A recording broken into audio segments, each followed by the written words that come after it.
So today we will be seeing about an half-wave rectifier. So why rectification is needed? What is the use of rectifier? First we will see about that. So rectifier is the fundamental bridge between AC supply and DC electronics. In our home, let me consider we will be using a few electronic items which are really depends upon the DC current. So in such condition, when we are receiving AC input, now we have to convert that particular AC input to support our DC electronics.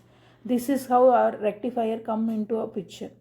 So the alternating current which come as an input is being sent through the rectifier, and we'll be getting the direct current, unidirectional flow.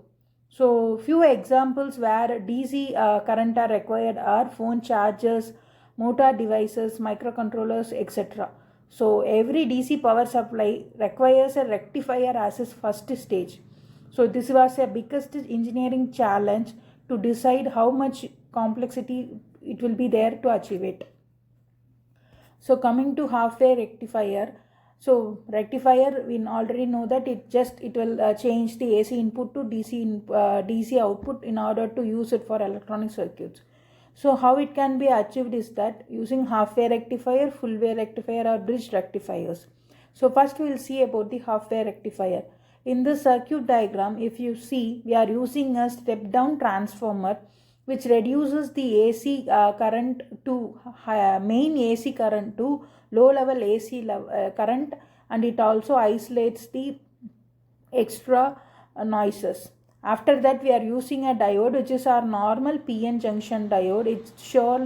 Its main purpose is to rectify the element. It acts as a gatekeeper. Then we are having a load resistance where the output power is being measured over here, and then this is the simple circuit. Now we will see the working of this particular circuit. So how that particular diode acts? It's just as I mentioned earlier, it's just like a gatekeeper.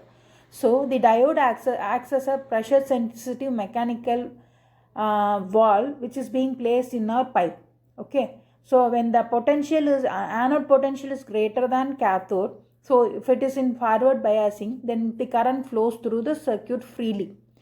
In case of reverse biasing, that is our anode potential is less than the cathode current, then the flow is 100% blocked and the full reverse voltage sits across the diode. So in simple words, the conduction of current only will be there in the forward biasing, and in negative reverse biasing there will not be any flow of current. So taking that point into consideration, we will be having an ideal output V out which is equal to Vm into sine omega of t only when that particular diode is in on condition or it is in forward biasing. So in case of reverse biasing, there will not be any flow of current and the V output will be 0. So 50% of the input energy is completely discarded, only 50% of input energy is being used effectively. This is the main disadvantage of using the half-wave rectifier. So coming to our performance evaluation, if we see, the rectifier efficiency is around only 40.6. As I mentioned earlier, since it connects only in half a cycle and another half a cycle no connection is there, it is around 0. So the efficiency is normally calculated using the formula of power of DC divided by the power of AC. So the practical efficiency is even lower than 30 to 35. We have given approximately as 40.6 because of this is a theoretical value. Practically it will be even low to around 30 to 35. Then the transformer, we are using the step down transformer. The transformer utilization factor, only 28.7% of the transformer's capacity is being converted to useful DC, other are being wasted. After that, the ripple factor, the unwanted AC noise is literally larger than the useful DC signal in case of half-wave rectifier, so which causes the efficiency to move down further. So the V average is being calculated using the formula 0.318 into Vm. and VRMS is being calculated using the formula 0.5 into VM. VM is where VMS are the peak value of our output wave. So in order to reduce the noise to some extent, we are using the capacitor as filter. So this particular capacitor, how it works? If you see the diagram, or consider an example where you have a tank, the water flow from the pipe. You are storing it in the tank, and after that you are draining slowly. The same concept is being used when we are using the capacitor. Once during the positive cycle, it fills up randomly and rapidly. So the capacitor will store the current when it is in the positive cycle. In case of when the next, that current is being discharged through our load resistor from the capacitor. So to ripple factor, VR is calculated using the formula VM by frequency into capacitor value into load resistance value.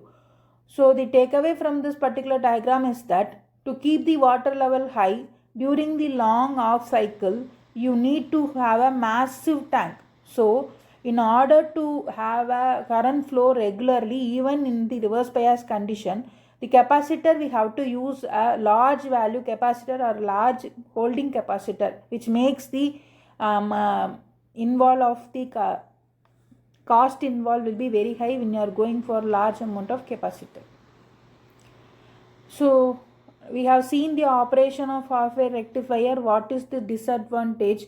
The main disadvantage we have considered is that the no current flow during the negative cycle. Apart from that, few positives and negatives are there. We will see it now. So it is coming to the advantages or pros. It is a very simple circuit and absolutely lowest cost, and compact for PCB footprint, and it does not have an expensive center trap transformer, and it is extremely fast response in RF and gigahertz range.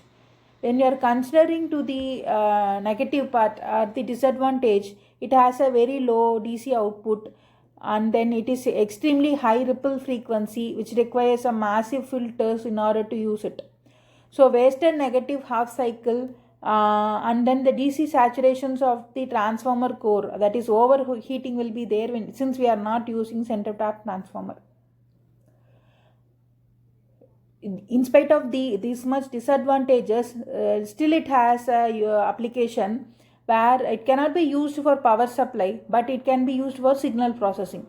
So in signal processing, it can be used since it has zero phase tolerance, minimum insertion loss, captures exactly the amplitude envelope. It is being used for signal processing. Hope in this video you have understood what is the need of rectifier, what is the operation of half wave rectifier, its advantages, disadvantages and applications. Thank you.